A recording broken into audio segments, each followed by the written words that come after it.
All right, Kevin. Was checking to make sure all the portfolios weren't 404. Oh, you're so kind, man. Thank you very much. So we got Kevin here. Kevin is like, looks like he's just getting the portfolio off the ground, which is awesome. It's a good spot to be for the first critique. So Kevin said, right now I only have portfolio posts of my latest environment as public on my page. By the time you review this, I may already be working on my next environment portfolio piece. Is there something specifically I should watch out for? How far away is my portfolio quality-wise to be considered a potential candidate for AAA studios? There's actually some very clear, precise questions here. Let me separate these out really quick.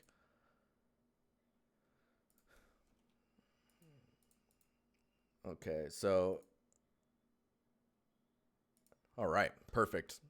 Okay, so there's two questions in the review.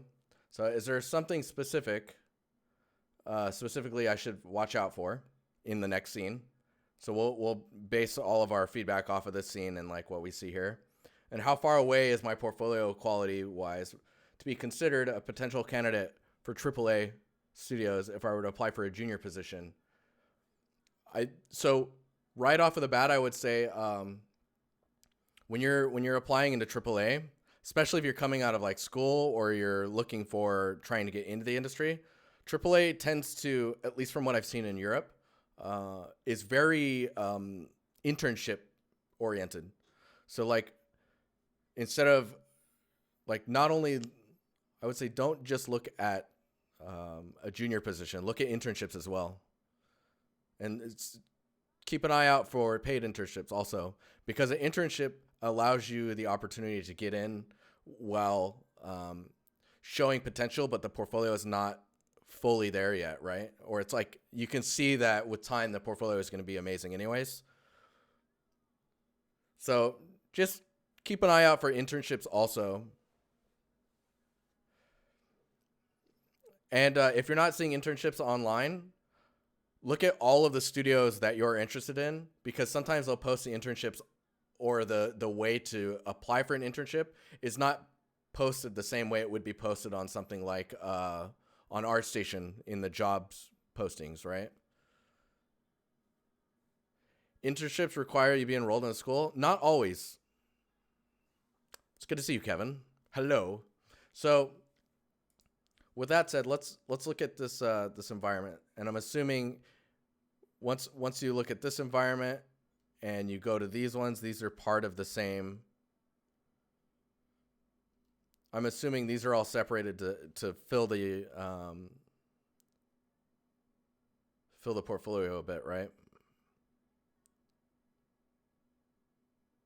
Oh, wait a minute. What's going on here? So there's some like micro detail that's going on with the fabric, but in this view, it's not there. Is that like a detail normal that's happening here, Kevin?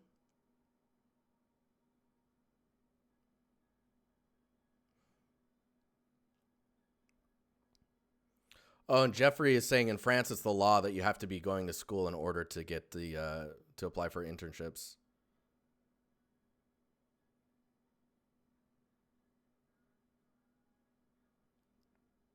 This little micro detail is quite nice.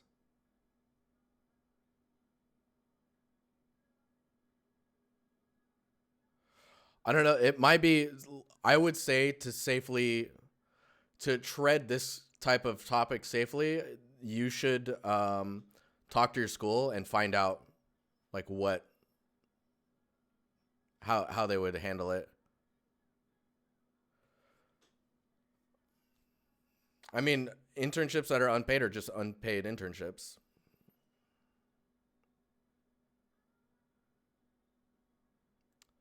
Right, me happy. Yeah. Yeah, so it's very specific on country as well as like company. And I imagine it's more about the country than the company. Because the company is just going to do what the country allows, right? But let's get on to this. So we've got this portfolio, right? You split it up into three to just kind of pad the portfolio a little bit. I would suggest once you get another environment to just put these all in the same one. You've got your asset breakdown here. So the things to look out for, watching out for things like these hard edges, right?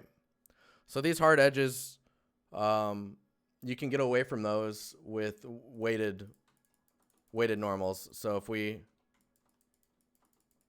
got these three boxes here. Let's so you have hard edges like this, right? Actually, let's give it a better material. And then let's make the roughness a little. What am I doing? There we go. And then we'll lower the. What? Oh. What am I doing? This, we need to lower this. There we go. Okay, so it's a pretty reflective surface, so we can see the edge here. So you've got a hard edge like on your piece. So like these hard edges, you gotta be really careful of those. Some ways to get around it are beveling. That's the way I like to do it. If the edge is really small, then you can maybe rely on a normal map to kind of break up the edge. But I just want to show you weighted normals just so that you're aware of them. Oh man, I didn't, hang on here. So if we bevel these, so you've got a hard edge here, and then with these ones, let's auto smooth this and make it smooth. What am I doing here? Too much coffee, guys. I can feel it. So you can see,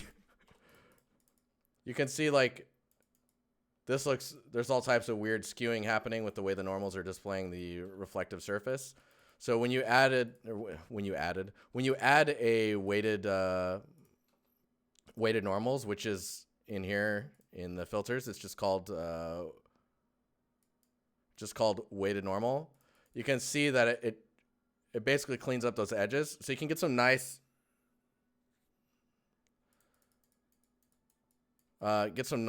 rounding on the edges here, so it's not so like hard edged. And you just need to make sure that, like, you can apply that afterwards and you're good to go. That'll help you get away with like really sharp, like geometric looking, like this. I can tell that this is 3D, and I can also tell like how it was modeled, right? And so watching out for things like that, where you can like either bevel this edge here, like maybe you don't bevel all the edges, but maybe the outside three, because maybe that inside one doesn't really, you're not really ever gonna see it. But what's going on here in chat?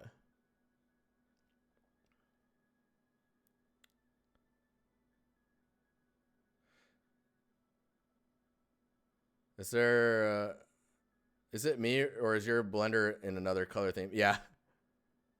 Then the default gray. Yeah, it's the Empire theme. You can find that in our in the blender section of our command, Empire command. What is that? TEC? There you go. Dude, this song right at the end. Why would he do that? Let's just loop it for a little while. So watching out for hard edges like that. Being careful with having areas be too sharp in statues will help imply that it's like one carved surface a little bit more than like, oh, this is modeled, right? So being careful and softening these edges sometimes will help with the carvings. Also, like, watch out for like how the toes separate, because you'll see in a lot of statues that the toes are just kind of merged together, and they only round at the ends, so there won't actually be any gaps between the toes. I think that was mainly to make sure that the statue could like survive the test of time, right? You get less of a chance of a toe breaking off if they're all like melted together.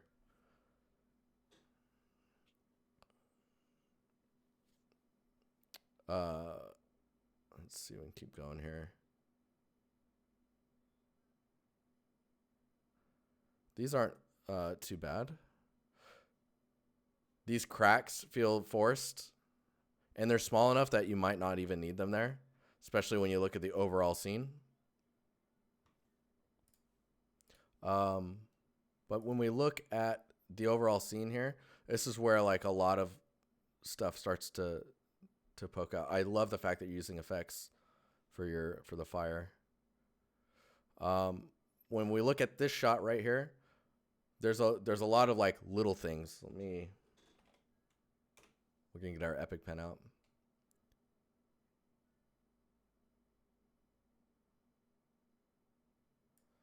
So there's things you want to watch out for, like these straight lines. This is not a good color, I don't think. Let me see which color is easier to see.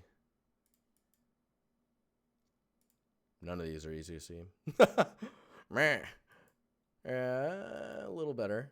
All right, now that we've ruined your work here, let's clear that. So you're gonna want to watch out for laser lines like these, right? You can fix those by just adding a little bit of extra geometry and changing the direction of that edge, just so it weaves a little bit.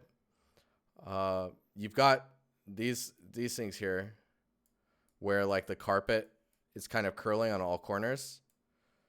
You're gonna want to make sure that, and I would actually honestly approach these types of carpets in a way where you have one where one or two edges are curled, or there's a wrinkle or something, and then you want one that's a little bit more pristine, and then you swap between them. That way you kind of avoid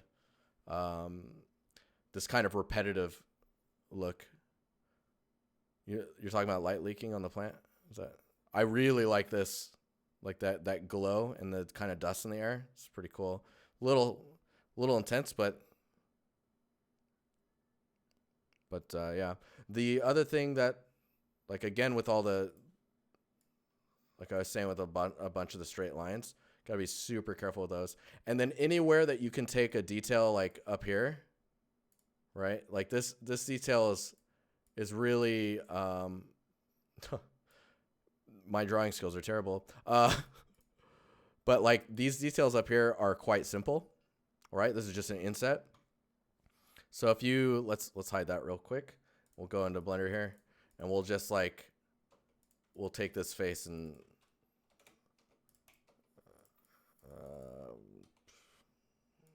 we'll just flip it so we can,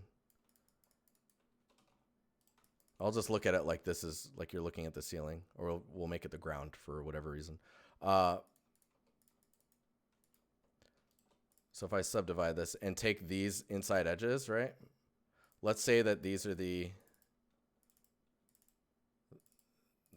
details that you're, oh man, this is gonna bug me. Hang on here. We'll just do it like that.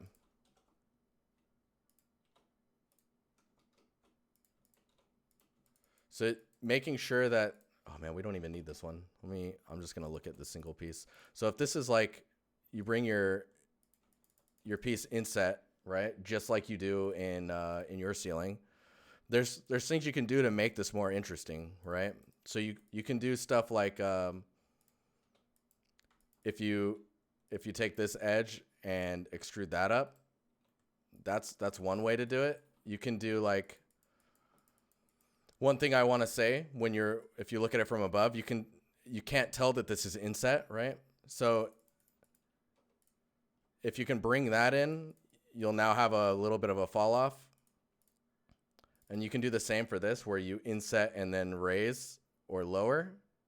So you can do all types of these little extra details to really help sell the look, without it becoming too simple in the ceiling, right? And like I was saying with the bevels earlier, if you grab these ones and bevel these are pretty small bevels. You can do things like, you can weight these now, and then those edges will now have a much nicer fall off. Let me see if I can just smooth this really fast, and then auto smooth.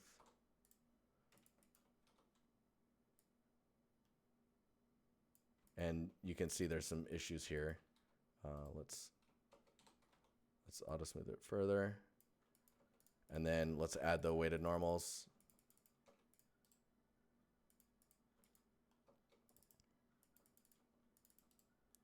Make these sharp.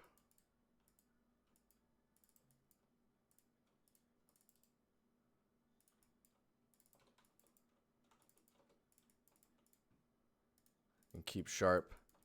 So you can see, like, if you go and look at it from this way, you're getting much more complexity and you get some nice light wrapping around edges. Really, really nice versus like just kind of an extrusion. See, the nice thing is by adding to this file, I'm just going to keep getting more and more examples to be able to quickly feedback on things or have examples really quickly. But yeah, so there's things like that. We go back to this. Really, the only other thing I think we should touch on is this material. And right now it feels really thick, right? It feels like maybe it's even sculpted or like a clay. And if you can get some like transmission on there where it feels like the light kind of bounces through it or passes through it and bounces around in the surface, and the way that the lighting reacts with it overall just needs some extra support. You get it a lot with the pillows as well. I can see it in the pillows as, also. Let's see if we scroll down here. See, you did some nice breakup on this edge here in the normal. That might just even be floating. So that's really, really good. And I think making sure that you add that into everything that has like a straight edge, or finding ways to just kind of clean up those hard edges. Looks like there's some, at the end here, you have like a quick shot stop like that. I would probably remove that just because it feels very odd. But there, it looks like there's maybe a light bleed here. And then this frame feels like it's being lit, even though it should be dark on that side as well as here. So there's a couple like small lighting issues. Same here. And angles where it, like this angle feels like you don't need to be showing this side. So like I wouldn't show this shot unless you finish this corner, for example. And then the marble, really like look at the way marble reacts with lighting and see if there you can get some better highlights on there.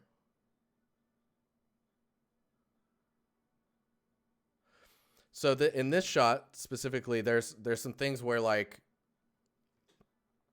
the way the ceiling meets the wall is okay. It could have some more directional information to kind of tell some stories, and maybe not so much dripping, but it could be that type of breakup with it not being too busy.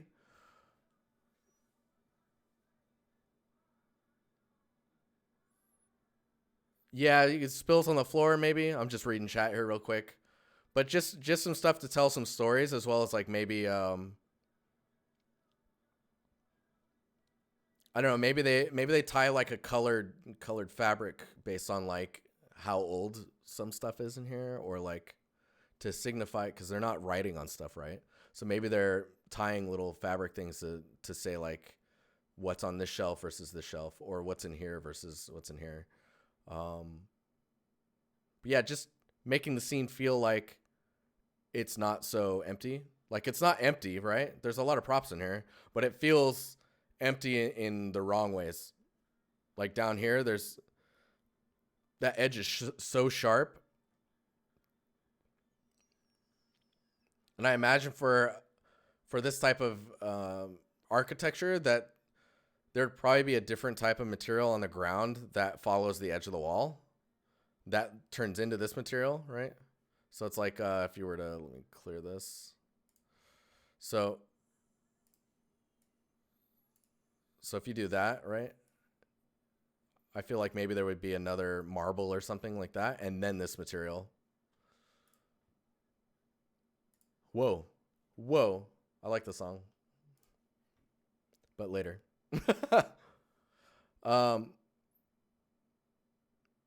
The normals on this look inverted.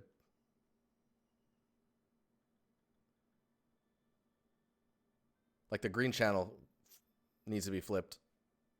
This one looks okay.